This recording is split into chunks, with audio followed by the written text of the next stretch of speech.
I think what I'm aiming for is this notion of, I guess, seduction and revulsion. Something that's really beautiful, really lush, rubbing up against something that's also perhaps repulsive. I'm an artist and roadkill resurrector.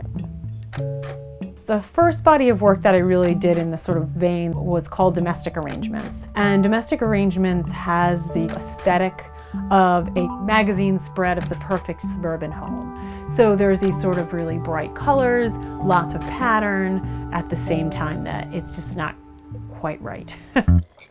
This is my studio, which is space for taxidermy, for making photographs, snakeskins, and for my various collections of anything from the natural world that I find. The project developed because I moved here to New Jersey, and my husband and I bought this house. So I was spending a lot of my free time looking through home design magazines, then going on this commute where I intersect with a lot of roadkill. I think it was that combination that kind of came together to begin the projects that I've been now working on for close to 7 years. So this is where I find starlings all the time. And actually probably some other little critters too. I found a groundhog here. Oh, there's something. What's that? That one's clearly too far gone.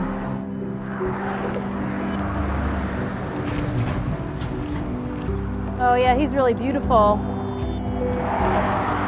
Looks like he had something in his mouth, like he caught a bug or something and was probably paying attention to that and not the cars.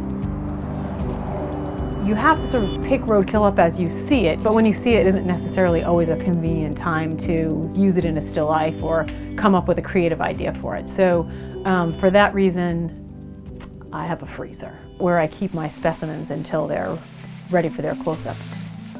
Oops, he's a little bit frozen. Tomatoes.